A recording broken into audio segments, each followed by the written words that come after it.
hablábamos justo antes, que cuando te preguntan por dónde empezar, cuál es el punto de inicio, y que para mí es tan sencillo que la mayoría de las personas lo pasamos por alto, como lo pasamos por desapercibido, que el punto para empezar a lograr lo que quiero, el punto para lograr la vida que estoy buscando, es empezar a escucharme a mí mismo. La forma de observar cómo estoy viviendo mi vida es escuchar cómo converso conmigo sobre mi vida. Sí, y definitivamente cuando tomas conciencia de eso, aparecen un montón de juicios, de creencias, pero solamente aparecen cuando empiezas a estar presente, a que realmente tienes esos pensamientos, esas emociones, esas formas de ver, observar el mundo, de observarte a ti mismo, observar a las personas, observar tus resultados, y eso comienza entonces a revelar un nuevo juego que se pone disponible a partir de esa observación de sí mismo, ¿no? Y esa observación de sí mismo, ¿dónde ocurre? En mi conversación interna, darme cuenta que me estoy diciendo algo respecto de lo que está ocurriendo, que a mí me parece como transparente. Entonces, el punto de vista, para empezar, como decía Nico, tiene que ver con empezar a tomar conciencia que me estoy diciendo algo a mí mismo en relación con todo lo que está ocurriendo, con respecto a mí mismo, a cómo yo me siento, y eso lo puedo resumir en 3 dominios. ¿Qué pensamientos, qué sensaciones físicas y qué emociones? Puedo sentir frío, puedo tener hambre, puedo estar angustiado, puedo estar relajado, puedo estar cómodo, puedo tener el pensamiento de que, lo que estoy diciendo es adecuado o cómo estoy siendo percibido. Y ahí es donde empiezo a tomar conciencia de mí mismo, que me doy cuenta que estoy en un lugar de una determinada manera. Y es donde empieza, creo, la toma de conciencia. Empezar a dándome cuenta que cómo yo veo el mundo. Porque generalmente nos enfocamos en describir lo que vemos y no en quién es el observador. Y no hay observación sin observador. Entonces no hay experiencia del mundo sin yo observando el mundo.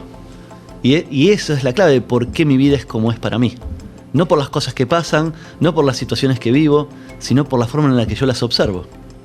Y traes un punto que es esencial, que es mi manera de observar el mundo, mi forma de ver el mundo, es lo que me permite lograr lo que logro y me impide aquellas cosas que no tengo disponibles. Y ahí yo te diría que aparece la otra cara de la moneda, justamente la inconsciencia.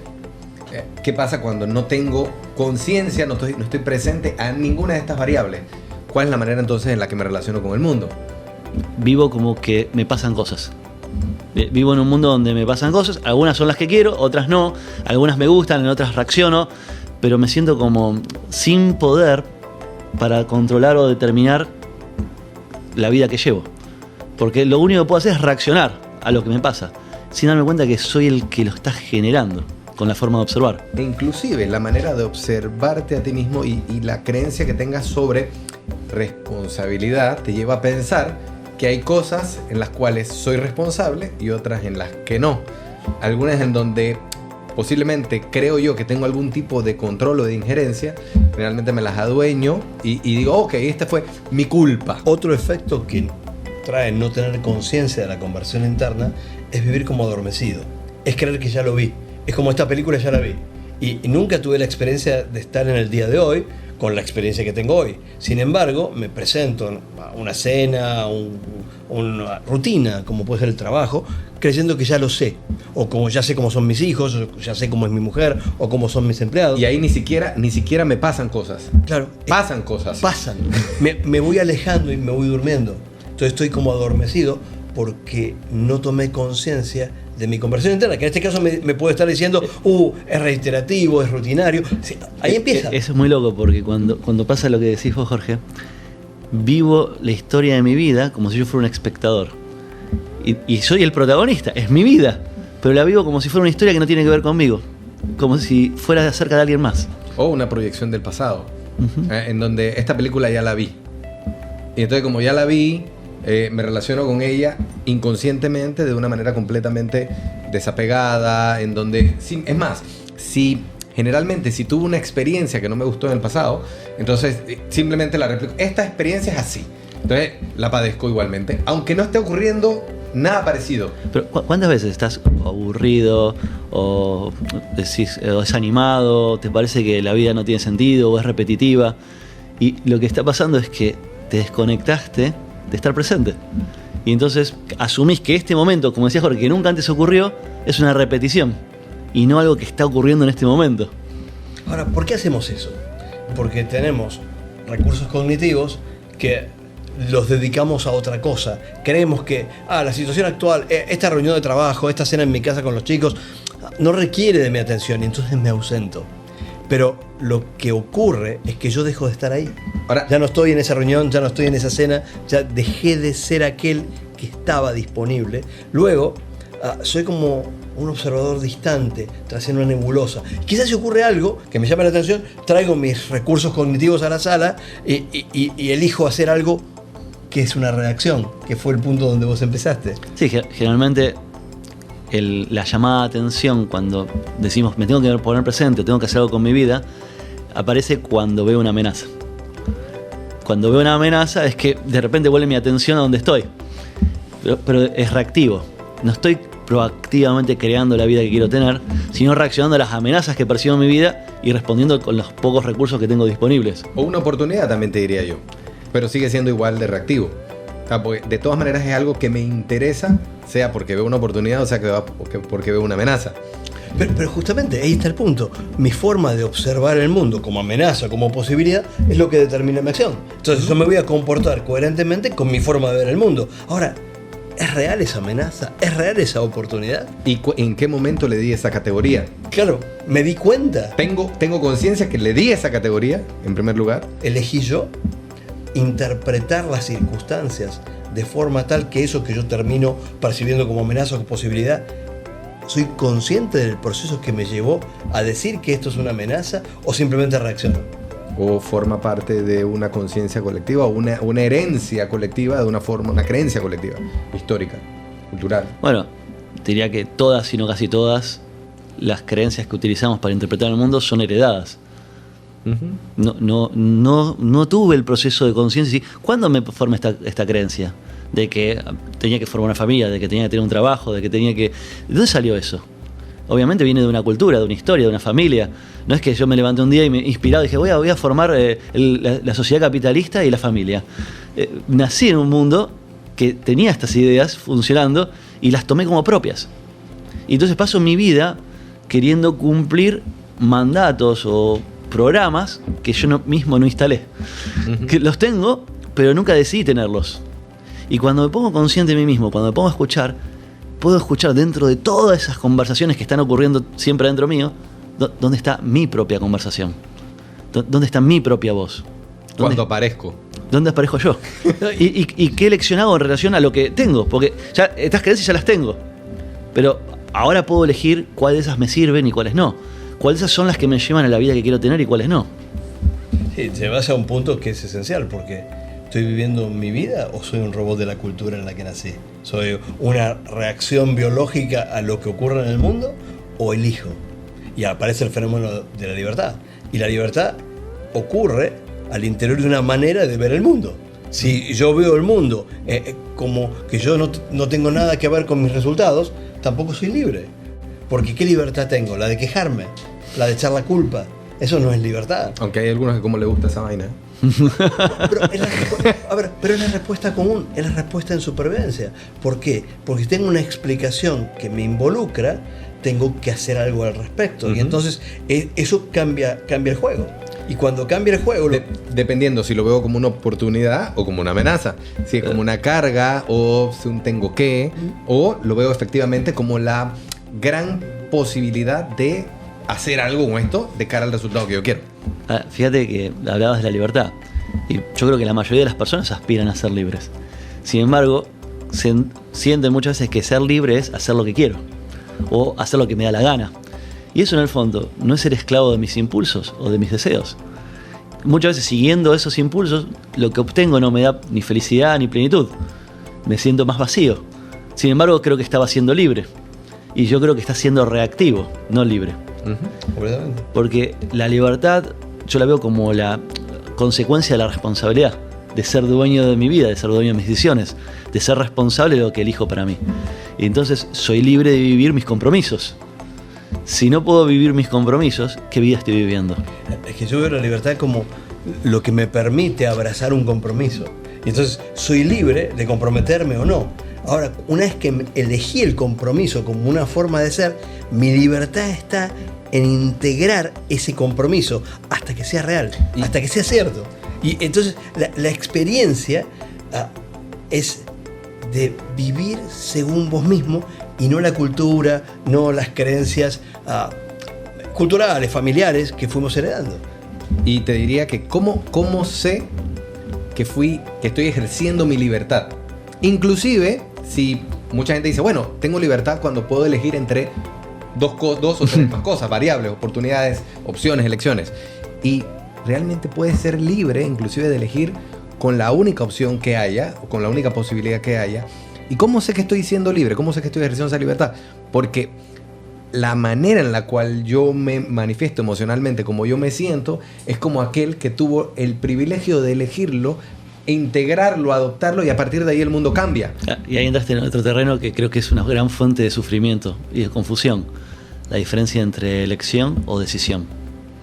Muchas veces creemos que estamos eligiendo cuando solamente estamos decidiendo. Si yo decido, ¿quién presentó las opciones? ¿Quién me preparó el menú de opciones donde yo decido si quiero esto o lo otro? ¿Yo decidí entre esto o lo otro? ¿O me obligaron a jugar ese juego? Entonces me creo libre porque tengo 2 opciones o 3 o más. Pero en el fondo alguien preparó un juego que yo no elegí jugar. Es la ilusión de libertad cuando lo único que hay son opciones dentro de un mismo juego. Uh-huh. Y muchas veces eso trae una angustia, que es, ¿y si me equivoco en mi decisión? Porque si tengo opciones y la opción que tomo no es la correcta, eso me va a dar sufrimiento, me va a doler. Entonces, la misma toma de decisión ya me da sufrimiento. Claro, pero yo creo miedo al fracaso, miedo a equivocarme, miedo a ser incapaz. Si elijo la persona equivocada para vivir, para formar una familia, y si elijo la carrera equivocada, si elijo la profesión equivocada, si elijo el lugar donde vivir equivocado, entonces el miedo a equivocarme me paraliza. O vivo una decisión, pero siempre estoy pensando en la otra. No, y tú te fuiste a elecciones un poquito más importantes, pero realmente tenemos estas posibilidades todo el día, miles de veces. Si elijo decirle esto que le quiero comunicar a esta persona, y si destruyo la relación, y si no abre lo que no trae el resultado que yo creía que iba a traer, o me abstengo, que también es una elección. Uh-huh. Pero lo que traes es fantástico, la distinción entre opciones o posibilidades. Posibilidades no está constreñido al interior de una categoría preestablecida. La posibilidad es algo que creo yo para mi vida, y entonces cambia el juego de nuevo. Es brillante. Sí, para mí cuando me preguntan ¿cómo sé si estoy eligiendo o decidiendo? La pregunta que yo le hago es, cuando tomas esa elección o decisión, ¿qué sientes? Uh-huh. Y si no te sientes libre, poderoso, pleno, entonces no fue una elección, fue una decisión. Porque cuando elijo, no es que estaba la opción, es que la acabo de inventar yo para mi vida. Eso es una elección, crear para mí lo que quiero. Una posibilidad y no una elección. Entonces cambia el mundo. Pero de vuelta, todo empieza en mi conversación interna, en lo que yo me digo a mí mismo, que es una posibilidad, que es una amenaza. ¿Hay tal cosa como posibilidad, que ese es el punto. Ahí afuera en el mundo, o son solo interpretaciones mías? El observador que soy define la experiencia que tengo. El observador que yo define las acciones que tengo disponibles y lo que termino haciendo en mi vida. Y ahí te diría que empieza con, o hablamos, cómo me observo a mí mismo, el observador de mí mismo. De quién estoy siendo, quién es aquel que está pensando, quién es aquel que está emocionando, quién es aquel que está teniendo una experiencia física, de quién estoy siendo, quién es aquel que está pensando, quién es aquel que está emocionando, quién es aquel que está teniendo una experiencia física. Lo mismo que hablábamos hace un ratito, que yo soy el eje central de todo lo que pasa en mi vida, y sin embargo muchas veces no tengo conciencia de quién yo soy. Uh-huh. Soy el que hace, el que dice, el que piensa, el que se pregunta, el que se cuestiona. Pero ¿quién es el que hace todo eso? Yo no tengo una respuesta respecto de mí. Lo que tengo es una manera de explorar la pregunta. Y entonces en las experiencias voy encontrando a quién yo soy. Pero no como una idea o un concepto, sino como un devenir, como una forma de explorar la pregunta. De presentarme a mi vida respondiendo a esa pregunta. Y lo que sea que yo haga en la vida, de alguna forma refleja al ser que estoy siendo en ese momento, y voy aprendiendo de esa experiencia por darme cuenta de cómo fue el proceso. Y de hecho te diría que ahí, en ese proceso, es que aparece toda posibilidad de descubrimiento, de crecimiento, de conciencia. Y creo que ahí es donde el coaching efectivamente tiene un valor importante a la hora de canalizar o como un vehículo para llegar a esa exploración, a ese descubrimiento, a ese crecimiento, porque es lo que puede abrir las puertas para todo el viaje que viene ahí. Porque yo creo que la mayoría de las personas en algún momento de su vida tienen estas preguntas. No sé si cuando te vuelves adolescente, en algún momento te preguntas quién soy, cuál es el propósito de mi vida, qué carajo estoy haciendo acá. Pero también esas preguntas generan como una gran angustia existencial. Y una sensación de no tengo una respuesta, ¿no? O si me equivoco en la respuesta también aparece. Y las vamos tapando con cosas que hacemos. Entonces, hacemos cosas y al final la vida se vuelve acerca de lo que hacemos, pero nos olvidamos quién es el que lo hace. Porque nos da miedo la pregunta, nos incomoda. Y creo que no nos imaginamos lo práctico que puede ser hacerse esa pregunta. Y yo creo que tú te fuiste profundo. ¿Quién es el que lo hace? Porque una pregunta que viene inmediatamente a un nivel mucho más superficial es ¿para qué hago lo que hago? Que muchas veces ni siquiera nos planteamos. Pero cuando te planteo estas preguntas, me dicen, no, esto es un debate filosófico. ¿Qué tiene que ver conmigo? ¿Qué tiene que ver con lograr una relación de pareja que yo quiero? ¿Qué tiene que ver con lograr el trabajo que quiero? ¿Qué tiene que ver con lograr el cuerpo que quiero? Y para mí son las preguntas esenciales para lograr lo que quiero. Porque son eminentemente prácticas. Como respondo a esa pregunta, vivo mi vida. Y si no la estoy respondiendo de manera consciente, estoy dejando que la inercia, la cultura respondan por mí. Y entonces, como decía Jorge, soy un títere, un robot de la cultura, de la historia. No estoy viviendo la vida que yo quiero, sino la que me dieron. La que me tocó. Es fascinante, porque vos decías que el coaching servía para esto, y vos decís que no hay pregunta más pragmática, más práctica que preguntarme quién soy, para qué hago lo que hago. Y justamente el coaching es un entrenamiento en formas de ser, es un entrenamiento en cómo observo lo que observo. ¿Para qué observo lo que observo? ¿Para qué escucho lo que escucho? Entonces, es una manera de entrenarme en la toma de conciencia. Es algo así como, el coaching lo veo como un viaje para entrenarme, para ser yo mismo. Pero entonces, no es entrenarme porque soy yo mismo. Siempre lo fui, siempre lo seré. Ahora me puedo entrenar para lograr manifestar todo el potencial o seguir durmiendo, seguir adormecido. Es que el punto es dónde estaban todas estas preguntas antes de. Es la disciplina, la manera de lograrlo. Es poniéndome en un régimen, por ejemplo, voy a hacer la pregunta de quién soy todas las mañanas a las 6 de la mañana. Cuando sale el sol. Sí, es la manera. Y yo creo que no.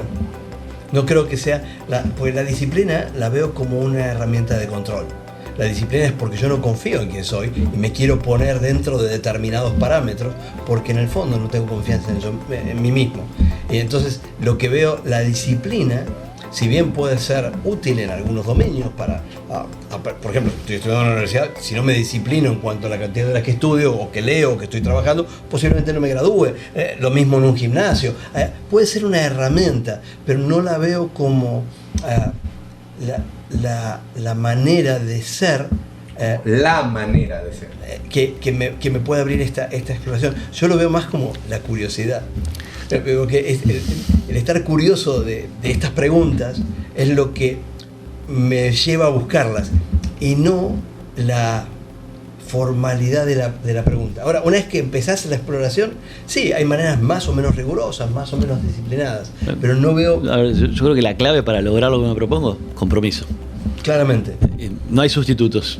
Sí, de hecho, si estás comprometido, aparece la disciplina, aparece el rigor, aparecen las acciones, aparecerá todo lo que es consecuente y coherente y consistente con ese compromiso que yo estoy declarando. Y dentro del compromiso va a aparecer tu método, tu rutina, tu disciplina, tus herramientas. Pero creo que al final confundimos la herramienta con quien usa la herramienta de nuevo. Sí. Entonces, ¿la disciplina es una herramienta? Sí. ¿Tener la herramienta en sí misma produce el trabajo? No. Así es. Es que lo puedo pensar. Vos me podés dar a mí los mismos pinceles con los que pintaba Dalí y yo no voy a pintar Dalí. Me podés dar el mismo piano de Beethoven y no voy a componer música parecida a la de Beethoven. No son las herramientas. Ahora, Beethoven, sin los conocimientos de música que tenía, oído absoluto, etc. Picasso sin los pinceles, no hubieran hecho su obra. Ahora, la obra no es función de las herramientas, es quien usa la herramienta. Y por eso la pregunta sobre quién eres, que es lo que te devuelve conciencia. Entonces, sí, pero yo creo que muchas veces lo planteamos al revés. Por ejemplo, no estoy logrando este objetivo, tengo que ser más disciplinado, tengo que ser más organizado. Lo escuché muchas veces que me lo dicen. No, de hecho lo tenemos muchas veces planteado dentro de los entrenamientos como uno de los objetivos. Sí. Ser organizado. Ser disciplinado. ¿Y qué significa eso? Como decía Jorge, que no creo que este bicho que yo soy vaya a producir ese objetivo si no lo pongo en un régimen, si no lo pongo en una disciplina. Pero si me tengo que forzar a ese régimen, es que no estoy comprometido. Porque si estoy comprometido, no hay esfuerzo. Hay desempeño, pero no esfuerzo. Porque estoy haciendo lo que me comprometí a hacer, estoy siendo quien quiero ser. Sí, y ahí tocas un punto importante, porque ustedes han planteado disciplina, en cierta manera, como un mecanismo de control. Yo no le doy, por ejemplo, esa connotación. Por ejemplo. O sea, para mí, por ejemplo, en lugar de ser algo de control, es una oportunidad, como un vehículo, una herramienta de manifestar el compromiso que tengo. Perfecto. Que lo utilizo en favor, en pro del compromiso del objetivo que haya declarado. Pero no aparece como, lo voy a hacer porque es que sin esto no lo voy a lograr. Lo que pasa es que piensa cómo nos enseñan disciplina. Como un sistema de premios y castigos para regular la conducta. Claro, que no es como, por ejemplo, me relaciono yo con ella. Pero típicamente, ¿cómo formamos a los niños? Si haces lo que tienes que hacer y acá está tu premio, no haces lo que tienes que hacer, acá está tu castigo. Entonces, ¿quién quiere ser disciplinado? ¿El que quiere ser premiado o castigado? Entonces, al final, termino peleándome con la herramienta cuando es simplemente una herramienta que aparece cuando estoy comprometido. Y vuelvo al punto anterior. Fíjate, tu conversación interna sobre la palabra disciplina no es la misma definición de la que estaba usando yo. Entonces, para ti, la palabra disciplina no representa un mecanismo de control por la interpretación que tú le das a la palabra disciplina. Y cada una de las palabras del lenguaje está imbuida de una connotación íntima, personal. Y entonces, claro, salgo al mundo a interactuar y, claro, me encuentro creyendo que los demás ven el mismo mundo que yo. Y yo pienso el coaching como una nueva mayéutica, como una manera de traer al mundo ideas, pensamientos que las personas tienen dentro de sí y que de alguna manera en la conversación con el coach, en la dinámica con el ejercicio, quizá en la dinámica con el grupo chico, toman conciencia de aspectos que pasaban en transparencia antes. Es darme cuenta de que tengo tal creencia y aceptar que la tengo, vivir con eso y ese proceso de traer al mundo conciencia es algo parecido a lo que hacía Sócrates en las discusiones que él planteaba, que el conocimiento surgía del interior de la persona con la que tenía una discusión. Sí, que la forma de cuestionar, la forma de preguntar le permitía a la persona descubrir lo que estaba dentro de sí. Y en ese sentido él decía que era como su mamá, que era una partera, que traía a la luz a los niños y él traía a la luz las ideas. Y aquí yo quisiera traer el punto de, porque esto está planteado en el término de alguien haciendo la pregunta, pero es posible también preguntarnos a nosotros mismos, hacernos las preguntas que estuvimos hablando recientemente. De para qué estoy haciendo esto, para qué estoy escuchando, qué quiero lograr con esto, quién soy, por qué me relaciono con esto de esta manera, por qué esto significa para mí esto. Y no digo que no sea valioso, creo que es muy valioso, pero el problema es que nos hacemos trampa. Porque ya viene sesgada. Porque primero, no soy muy riguroso y segundo, me cuento la historia que quiero escuchar aunque no coincida con los resultados que estoy teniendo. Entonces, a veces, sin un otro que me devuelva las preguntas que no me estoy haciendo, sin un otro que me desafía a mirar donde no estoy mirando, me quedo donde estoy. Inclusive te diría ahí que la manera de responder a esas preguntas cuando hay un otro es distinta. Porque cuando me los respondo a mí mismo, yo vengo con posiblemente ese bias de querer tener razón con lo que quiero de fondo. En cambio, cuando se lo respondo a otra persona, posiblemente emocionalmente estoy diciendo bullshit, esto no es así, y se nota, y yo lo noto sobre todas las cosas. Si yo estoy respondiendo y soy honesto conmigo mismo, puedo notar que aquí me estoy haciendo trampa. Bueno, creo que por eso aparece la figura del coach. ¿En qué te estoy entrenando? En que te escuches y en que te hagas las preguntas que hasta ahora no te hiciste. Y aparece un elemento que solo puede aportar un tercero. Yo vivo al máximo de las posibilidades que yo distingo para mi vida. Ahora, en la conversación con alguien más, en este caso el coach, aparece una posibilidad para mí que yo no veía y que nunca en mi autorreflexión hubiera podido crear, porque esa posibilidad solo puede ser abierta desde una perspectiva que no es la mía. Alguien me puede ver a mí como posibilidad, porque por definición todas las posibilidades que veo para mí las tomo. Entonces, para una posibilidad que yo no pueda ver, necesariamente tiene que ser vista desde afuera. Claro, no hay manera. Mi perspectiva está mal. No. Ahora, Es la que me sirvió para lograr todo lo que logré. Me sirvió para un montón de cosas. No es que está mal, pero mi perspectiva está limitada. ¿Por qué? Por mis propios ángulos ciegos. El ojo no se ve a sí mismo. Sin un espejo no se puede ver. Sin un reflejo no puede distinguirse. Y diste una metáfora de lo que es un coach, un espejo. Entonces, yo no puedo ver el observador que soy. Yo solo puedo ver cómo observo, pero no el observador que soy. ¿Dónde veo el observador que soy? En el reflejo de otro, en la devolución de otro. Y ahí es donde me vuelvo consciente de mí mismo. Sin un otro no habría conciencia de mí. Y ahí aparece inclusive la otra parte, o lo que sigue, que es, por ejemplo, ¿qué hago con la devolución del otro? ¿Qué hago con ese feedback, con esa perspectiva, con esa forma de ver el mundo que me regala? Me enojo, la resisto. La acepto, me parece muy interesante, pero yo tengo razón. O la dejo entrar y la integro. Y creo que cuando lo dejamos entrar, perspectivas diferentes, perspectivas que hasta ahora yo no me había planteado, y las puedo integrar, no digo cambiar quién yo soy, sino integrar, sumar a lo que yo ya soy, es que crezco. Y ahí, por ejemplo, un dominio en donde esto es mega aplicable, trabajo en equipos, organizaciones, familias. O sea, ¿cuántas veces nos peleamos con tener razón, con que mi punto de vista, mi perspectiva es la perspectiva universal o la verdadera? Para muchos trabajar en equipo es, ¿en serio tengo que hacer eso? Porque yo que sé cómo se hacen las cosas, tengo que lidiar con todos los que no saben cómo se hacen las cosas. Entonces, no es trabajar en equipo, es trabajar con subordinados, que no es lo mismo. Donde yo digo cómo se hace y los demás tienen que hacer como yo quiero las cosas. Y nadie nunca las sabe hacer tan bien como yo. Es increíble el potencial que se desarrolla al integrar puntos de vista alternativos. Es decir, ¿cómo es posible que en una empresa donde todas son personas competentes, capaces, con formación universitaria, con experiencia en el dominio, lo que hacen es cuando llegan al baño de criticarse unos a los otros? ¿Por qué ocurre eso?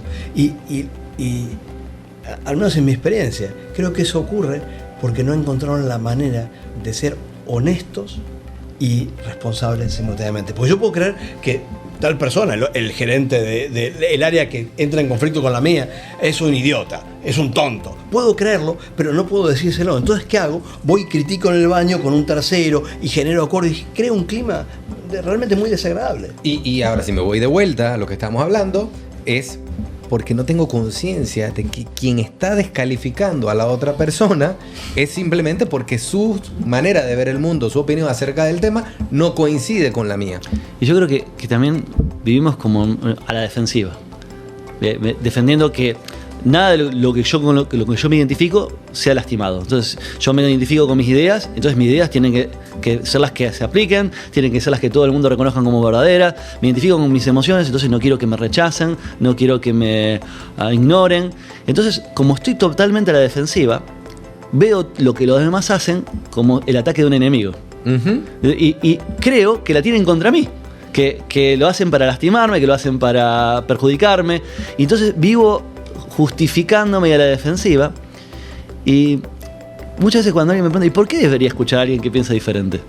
Y yo digo, tu opinión ya la conoces y ya sabes cómo funciona esa forma de ver el mundo. ¿Probaste otra forma?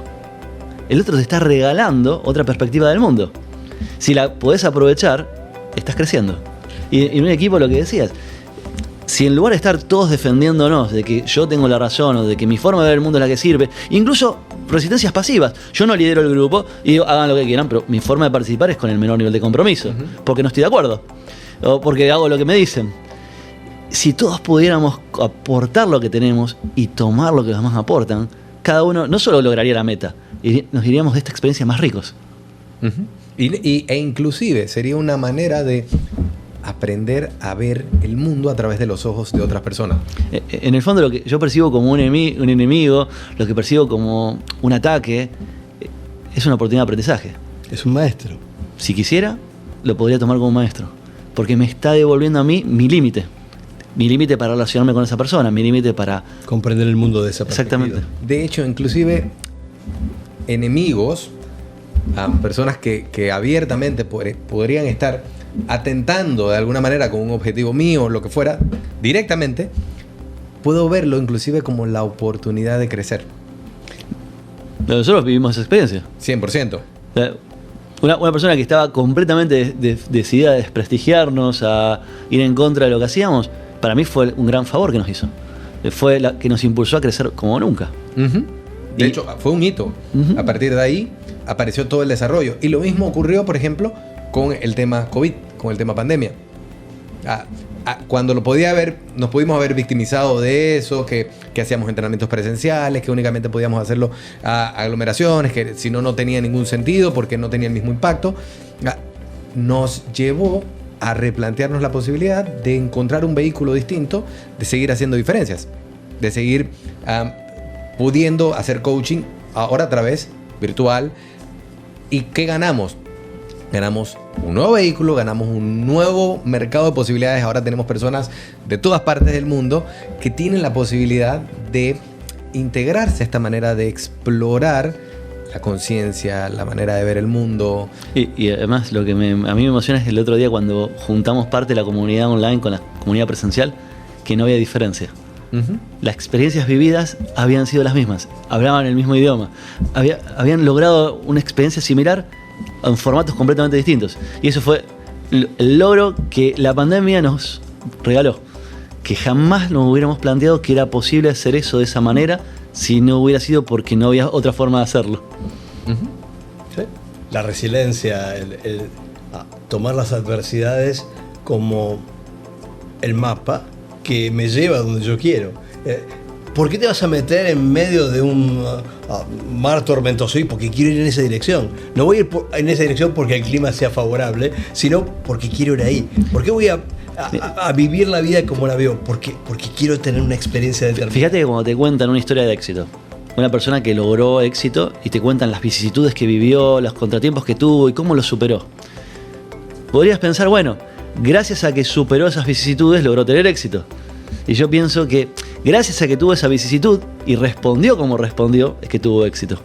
Entonces, eso que parece ser los obstáculos que superó, en el fondo fue el camino. No hubiera llegado a donde está si no hubiera tenido ese camino, estaría en otro lugar. Así es. Ese camino lo formó. Y muchas veces nos quejamos de las circunstancias o de las personas sin darnos cuenta que son nuestro camino. En tiempos de turbulencia es cuando aparece el crecimiento, cuando aparece el liderazgo, cuando aparece la oportunidad. Y cuando algo te pone incómodo, digo, bienvenido, porque te está sacando de tu zona de confort. Te está sacando de lo que hasta ahora funcionaba y te obliga a crecer. No sé por dónde empezar. No porque no haya circunstancias en las que me haya encontrado y muy incómodo, desafiado, sino porque tengo un recuerdo de esas circunstancias como no sé, como la adolescencia o la infancia. Les tengo cariño. Y tuve situaciones desafiantes. Yo me acabo de acordar una. Pero tuve que hacer memoria. Me acuerdo cuando publicamos el segundo libro de coaching, Relaciones Exitosas al Alcance de Todos, que fue en el 2004. 2004. No, 5. En el 5. 2005. Ah. En el 2005 habíamos publicado nuestro segundo libro de Relaciones Exitosas al Alcance de Todos y íbamos a hacer la presentación del libro en la ciudad de Buenos Aires. Yo estaba viviendo en Rosario y dije, bueno, voy a salir a la ruta temprano para llegar con tiempo a la presentación. Mi mamá me iba a acompañar. Y iba manejando y justo estoy sobrepasando un camión y hay un viento muy fuerte de costado y la cola del camión se mueve, me impacta en el parabrisas y me destroza el carro y logré sacarlo al centro de la autopista sin chocar con nadie más. El auto había quedado destruido. Cuando logré parar el auto, miré el estado del auto, miré a mi mamá, me miré a mí y yo pensé, estamos a punto de morirnos. Yo pensé que habíamos sufrido lesiones y que estaba en un estado de shock y no tenía dolor. Pasan unos minutos y me doy cuenta de que todavía estoy vivo. logro sacarme el cinturón, bajarme del auto, le asisto a mi mamá para que se baje, porque la puerta había quedado destrozada, no podía bajarse. Y miramos el auto destrozado y nos miramos enteros y no nos podíamos creer que estábamos vivos. Llega la ambulancia, nos atiende, voy a hacer a la comisaría la declaración del accidente. Y miro la hora y digo, todavía podría llegar a la presentación. Y me pregunté, tengo miedo de la presentación, tengo resistencia, me quiero sacar la presentación del libro de encima, tengo miedo que el libro no sirva, que no sea recibido, que no guste. ¿Por qué me generé esta experiencia para no ir? Y dije, voy a ir igual. Y cuando quiero ir igual, no tenía carro, entonces, bueno, necesito un colectivo de larga distancia, un bus de larga distancia que me lleve. No había ninguno en el horario. Entonces conseguí uno que me llevaba a mitad de camino, y mi suegro, que vivía en Buenos Aires, vino a buscarme la otra mitad de camino. Llegué finalmente a la presentación con 10 minutos de sobra. Llego a la presentación del libro, estoy en el lugar, está toda la gente y hay un corte de energía. Y yo vi el corte de energía y dije, lo único que faltaba. Y dice, bueno, no se puede hacer, lo haremos otro día. Y dije, no, ya llegué hasta acá. Mi esposa divina fue a preguntar en el restaurante de la esquina si lo podíamos usar, que todavía acaba de abrir, recién era muy temprano. Y nos le dieron permiso, por supuesto, era un montón de personas, obviamente vengan bienvenidos, lo reservamos todo para nosotros, hicimos la presentación en el restaurante, fue espectacular, lo hicimos como una especie de mesa así cuadrada donde todos hacíamos preguntas y respuestas sobre el libro, fue una experiencia hermosa y tuve tantas chances de rendirme antes de llegar ahí y todo me indicaba que no era por ahí, de que tenía resistencia a hacerlo, tuve un accidente, mi mamá por suerte no salió lesionada, se cortó la luz. Podría haber dicho, estas circunstancias son insuperables. Podría haber dicho, esto me justifica no hacerlo. Pero yo tomé cada evento como, ¿a qué me estoy resistiendo yo? Y esta es mi oportunidad de atravesarlo. Y lo que siento después de eso es que yo me volví más comprometido con la difusión de mis ideas. Que dije, si no le tuve miedo al accidente, si no le tuve miedo al corte de luz, sí habrá gente que no le guste, sí habrá gente que no esté de acuerdo.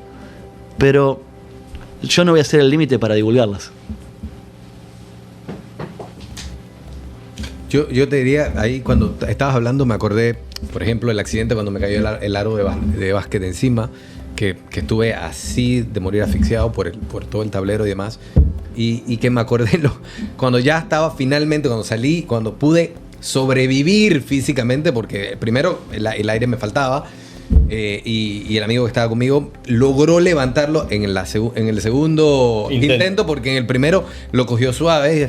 Y, no puedo. Y obviamente lo maldije con todas las palabras sucias había y por haber. Y ahí él reaccionó y se dio cuenta que era en serio y lo levantó como un microcentímetro. Suficiente para salir. Suficiente para que yo me moviera.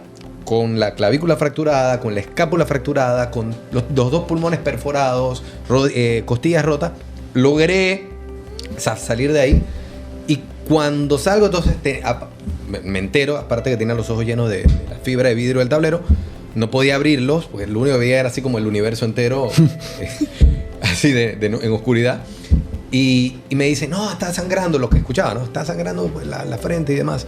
Y entonces me pusieron como una compresa así.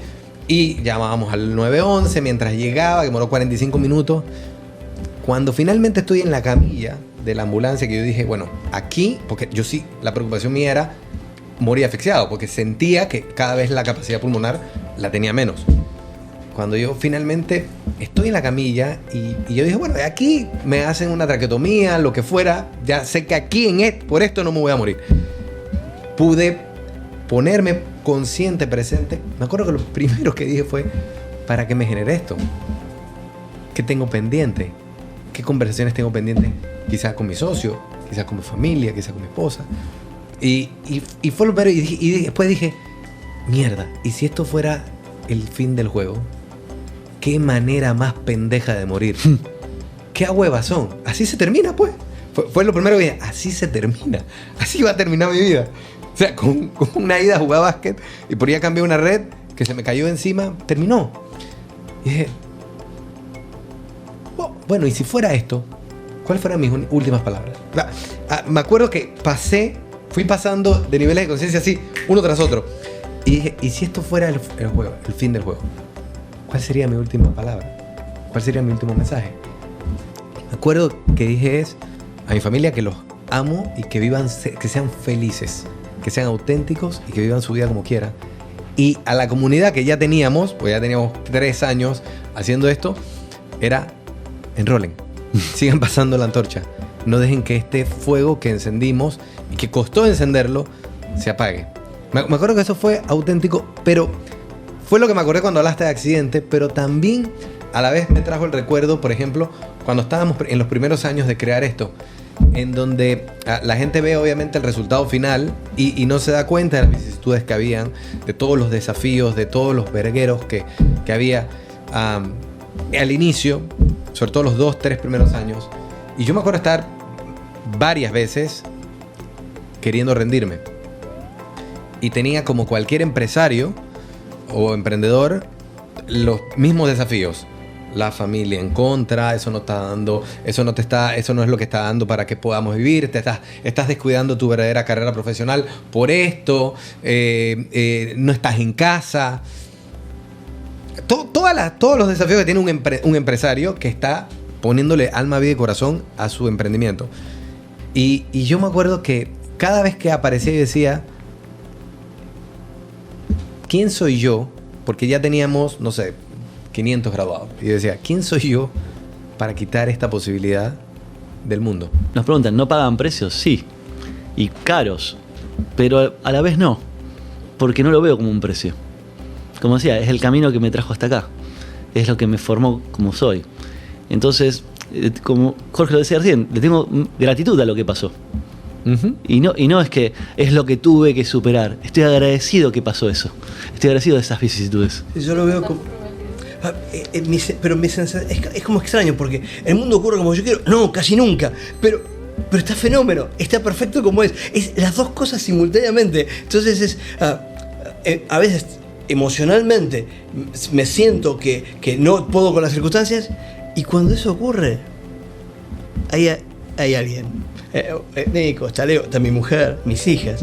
Y la posibilidad de seguir buscando eso que quiero, de no rendirme, es como que me la devuelven permanentemente. Es como no es que sale todo bien, no, es que, no sé, es gratitud. Yo creo que es una manera de ver el mundo. Realmente es, porque como tú decías al principio, que ocurren cosas que no son las que queremos casi todo el tiempo.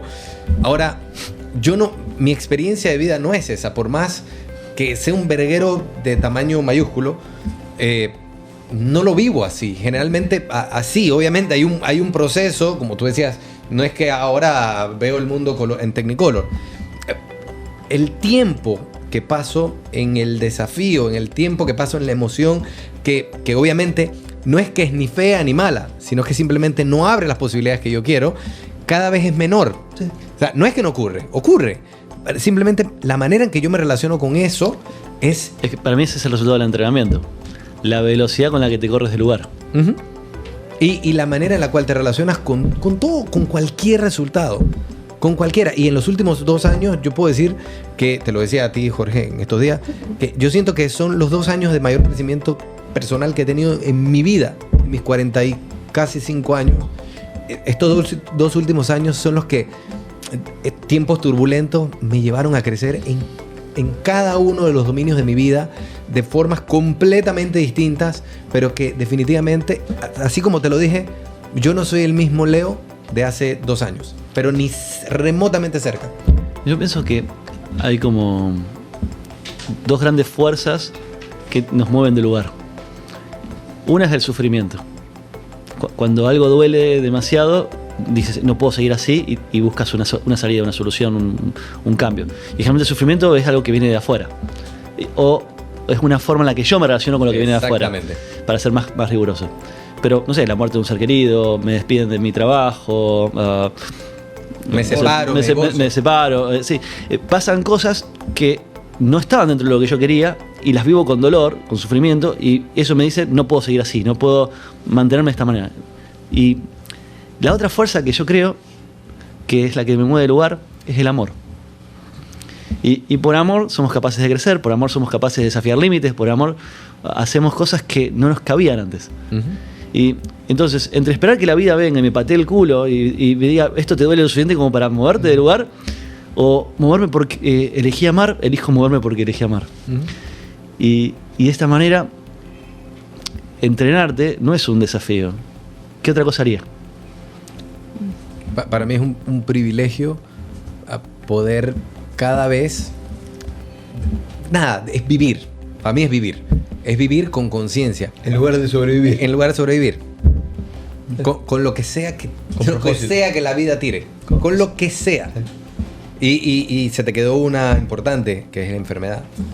En lo que nos dijiste, que muchas veces... Crecemos, sí. Nos relacionamos con eso como si fuese un desastre, una cagada. Y si eligiera, como me ha tocado, no personalmente, pero sí, bueno, el accidente sí, pero con muchos familiares queridos, apoyarlos a poder verlos desde otra perspectiva, como un maestro, como una posibilidad, como una oportunidad de tomar conciencia de qué posibilidades se abren ahora desde este lugar.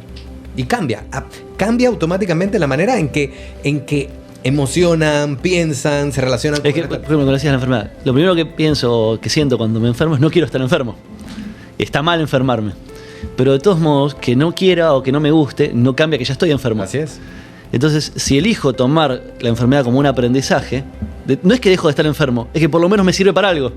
Y desde ese lugar, la emoción es completamente distinta. Completamente distinta. Mis acciones son distintas. Mi manera de relacionarme con la gente es distinta, conmigo mismo.